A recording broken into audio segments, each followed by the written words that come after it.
좋은 아침입니다. 서차원 목사입니다. 오늘도 주님이 주실 은혜를 바라며 사는 좋은 하루이기를 축복합니다. 구원은 믿는 사람을 위한 것이라는 말씀을 어제 나눴습니다. 예언자들이 연구했지만 그들을 위한 연구가 아니었고 믿음으로 구원을 얻은 여러분을 위한 연구였습니다. 사도들이 그 구원의 복음을 여러분과 저에게 전해 주셨습니다. 복음을 전해 듣는다고 다 복음을 믿는 것이 아닌데도 불구하고 우리는 보지 못했으면서도 믿는 은혜를 받았습니다. 구원을 믿는 은혜를 이미 받은 우리이지만 주님이 오실 때에도 큰 은혜를 받게 될 것입니다. 오늘 본문은 그 은혜를 기다리는 우리의 모습이 어떠해야 하는지를 말씀해 주십니다. 본문은 베드로전서 1장 13절 말씀입니다. 함께 한 목소리로 읽겠습니다. 그러므로 너희 마음의 허리를 동이고 근신하여 예수 그리스도께서 나타나실 때에 너희에게 가져다 주실 은혜를 온전히 바랄지어다. 아멘. 천사들조차 알고 싶어하는 구원의 신비를 사도들을 통해 우리에게 알려주신 것만은 해도 이미 은혜를 받은 것입니다. 뿐만 아니라 아무나 믿을 수 없는 구원의 신비를 우리가 믿게 된 것도 이미 은혜를 받은 것입니다. 그렇다고 그것으로 은혜가 끝난 것이 아닙니다. 끝까지 믿음으로 기다리며 소망하는 자들은 예수 그리스도가 나타나실 때에 칭찬과 영광과 존귀를 얻게 될 것입니다. 오늘 본문 13절 후반부에 예수 그리스도께서 나타나실 때에 너희에게 가져다 주실 은혜를 온전히 바랄지어다. 아멘. 이 말씀을 하신 이유입니다. 예수님을 믿어 구원의 은혜를 받은 사람들은 장차 오실 주님을 통해 칭찬과 영광과 존귀의 은혜를 또한 받게 될 것입니다.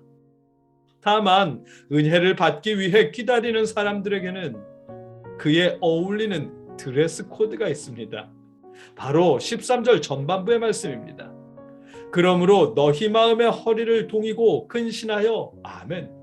장차 오실 주님의 은혜를 기다리는 사람의 모습은 마음의 허리를 동이고 근신하는 모습이어야 한답니다.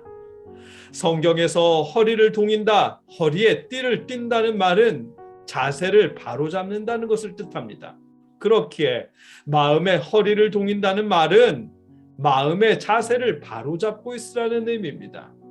주님이 언제 오실지 모르기에 주님이 오실 때까지 마음의 자세를 바로잡고 있어야 한다는 것입니다. 그런데 마음의 자세를 바로잡는다는 것은 외형적으로 어떤 모습일까요? 그 모습은 이어지는 근신하라는 단어로 알 수 있습니다.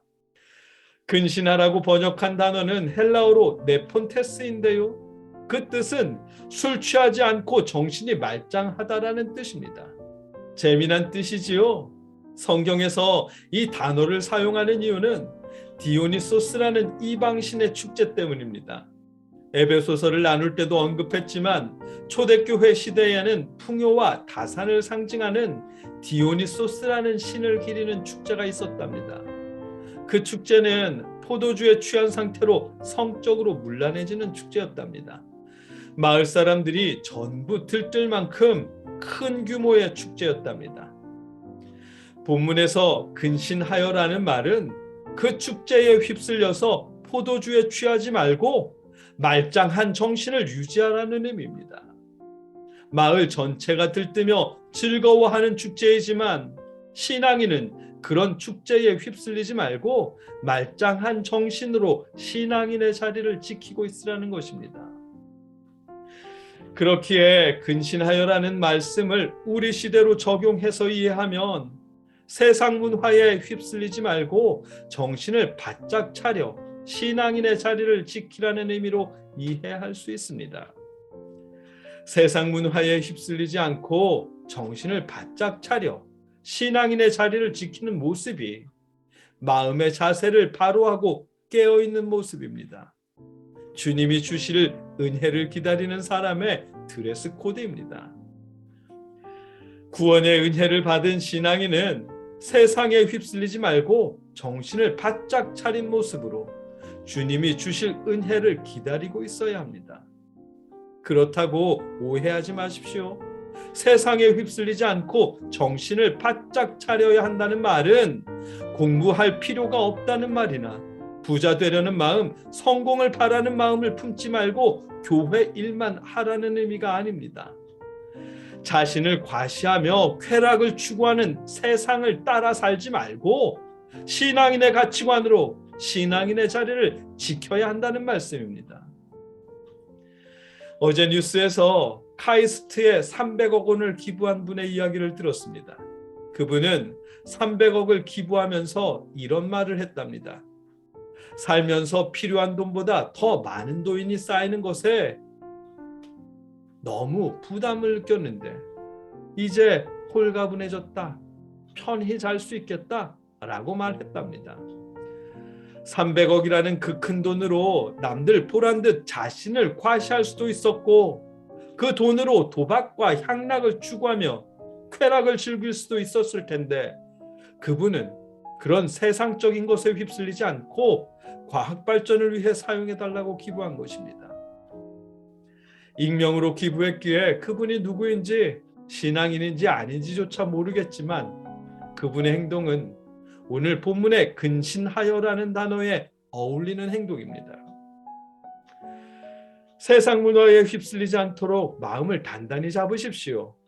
정신 바짝 차리고 신앙인의 자리를 지키십시오. 주님이 먼저 오실지 우리가 먼저 하나님 나라에 가게 될지 우리는 알 수 없지만 분명한 것은 칭찬과 영광과 존귀의 유산, 그 은혜를 우리가 받게 될 것이라는 사실입니다. 그리고 주님이 주실 은혜를 바라는 모습은 정신을 바짝 차리고 세상 문화와 구별되어 사는 모습입니다. 여러분과 제가 마음의 허리를 동이고 정신을 바짝 차린 모습으로 세상과 구별되어서 주님의 은혜를 기다리며 살아가게 하시기를 주님의 이름으로 간절히 축복합니다. 함께 기도하겠습니다. 사랑의 아버지 하나님,